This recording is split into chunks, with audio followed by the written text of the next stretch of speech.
by a monster and have his stuffed hide carried back as a trophy for fools to gape at? The old iron pride of his race rose in Kriega, hard and bitter and unrelenting. He didn't ask much of life these days. Solitude in his tower to think the long thoughts of the Martian and create the small, exquisite artworks which he loved. The company of his kind at the gathering season, grave ancient ceremony and acrid merriment, and the chance to beget and rear sons. An occasional trip to the Earthling settling for the metal goods and the wine which were the only valuable things they had brought to Mars. A vague dream of raising his folk to a place where they could stand as equals before all the universe. No more.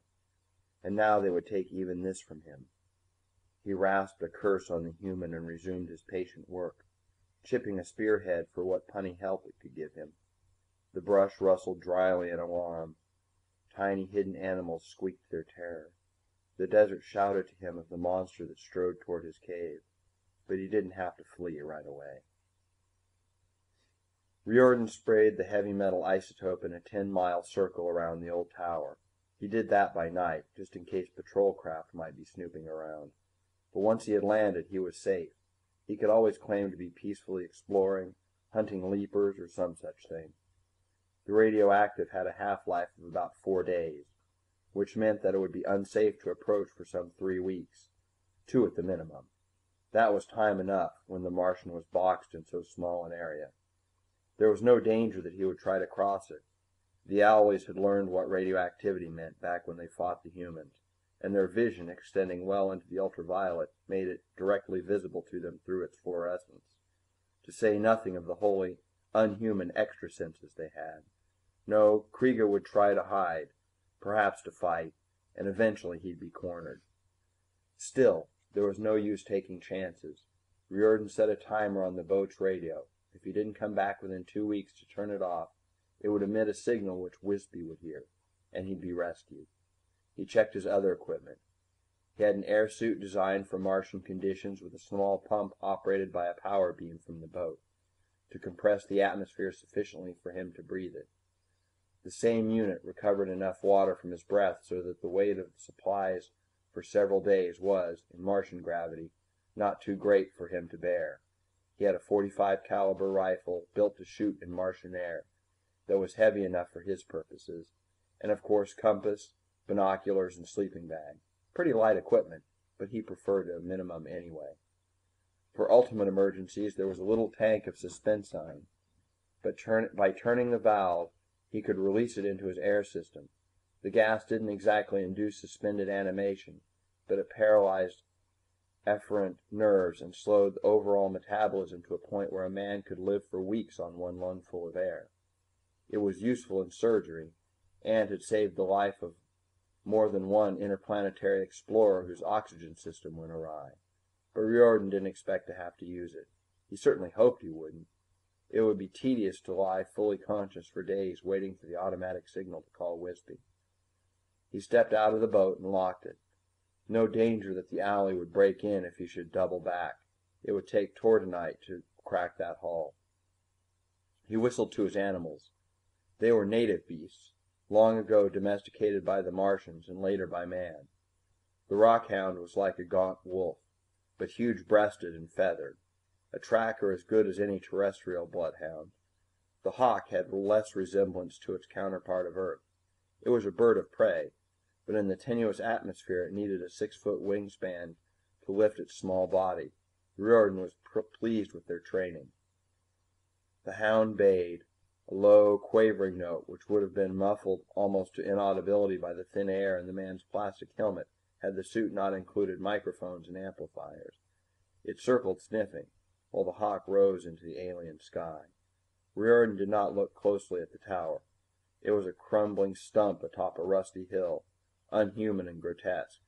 Once, perhaps 10,000 years ago, the Martians had had a civilization of sorts, cities and agriculture and a Neolithic technology.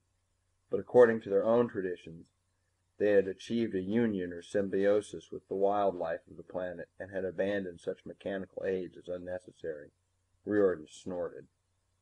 The hound bayed again. The noise seemed to hang eerily in the still, cold air, to to shiver from cliff and crag and dive reluctantly under the enormous silence.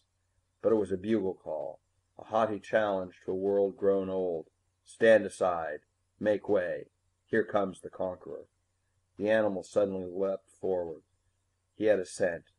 Riordan swung into a long, easy, low-gravity stride. His eyes gleamed like green ice. The hunt had begun.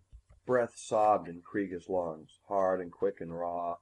His legs felt weak and heavy, and the thudding of his heart seemed to shake his whole body. Still he ran, while the frightful clamor rose behind him and the padding of feet grew ever nearer. Leaping, twisting, bounding from crag to crag, sliding down shaly ravines and slipping through clumps of trees, Kreega fled. The hound was behind him and the hawk soaring overhead. In a day and a night they had driven him to this, running like a crazed leaper with death baying at his heels. He had not imagined a human could move so fast or with such endurance. The desert fought for him. The plants with their queer blind life that no earthling would ever understand were on his side. Their thorny branches twisted away as he darted through them, and then came back to rake the flanks of the hound. Slow him, but they could not stop his brutal rush. He ripped past their strengthless clutching fingers and yammered on the trail of the Martian. The human was toiling a good mile behind, but showed no sign of tiring. Still Kreega ran. He had to reach the cliff edge before the hunter saw him through his rifle sights. Had to. And the hound was snarling a yard behind now. Up the long slope he went, the hawk fluttering, striking at him, seeking to lay beak and talons to his head. He batted at the creature with his spear and dodged around a tree. The tree snaked out a branch from which the hound rebounded, yelling, till the rocks sang. The Martian burst onto the edge of the cliff. It fell sheer to the canyon floor, 500 feet of iron-streaked rock tumbling into windy depths. Beyond, the lowering sun glared in his eyes. He paused only an instant, etched black against the sky, a perfect shot if the human came into view, and then sprang over the edge. He had hoped the rockhound would go shooting past, but the animal braked itself barely in time. Kreega went down the cliff face, clawing into every thin crevice, shuddering as the age-worn rock crumbled under his fingers. The hawk swept close, hacking at him and screaming for its master. He couldn't fight it, not with every finger and toe needed to hang against shattering death.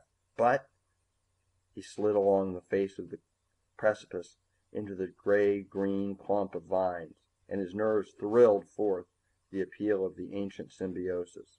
The hawk swooped again, and he lay unmoving, rigid as if dead, until it cried in shrill triumph and settled on his shoulder to pluck out his eyes. Then the vines stirred. They weren't strong, but their thorns sank into the flesh and couldn't pull loose. Kreega toiled on down into the canyon while the vines pulled the hawk apart. Riordan loomed hugely against the darkening sky. He fired once, twice, the bullets humming wickedly close, but as shadows swept up from the depths the Martian was covered. The man turned up his speech amplifier and his voice rolled and boomed monstrously through the gathering night. Thunder such as dry Mars had not heard for millennia. "Score one for you, but it isn't enough. I'll find you." The sun slipped below the horizon and night came down like a falling curtain. Through the darkness, Kreega heard the man laughing. The old rocks trembled with his laughter. Riordan was tired with the long chase and the niggling insufficiency of his oxygen supply. He wanted a smoke and hot food, and neither was to be had. Oh well, he'd appreciate the luxuries of life all the more when he got home, with the Martian's skin. He grinned as he made camp. The little fellow was a worthwhile quarry, that was for damn sure. He'd held out for 2 days now in a little 10-mile circle of ground, and he'd even killed the hawk. But Riordan was close enough to him now so that the hound could follow his spoor, for Mars had no watercourses to break a trail, so it didn't matter. He lay watching the splendid night of stars. It would get cold before long, unmercifully cold, but his sleeping bag was good enough insulator to keep him warm with the help of solar energy stored during the day by its Gergen cells. Mars was dark at night, its moons of little help. Phobos a hurtling speck, Deimos merely a bright star, dark and cold and empty. The rockhound had burrowed into the loose sand nearby, but it would raise the alarm if the Martian should come sneaking near the camp. Not that that was likely. He'd have to find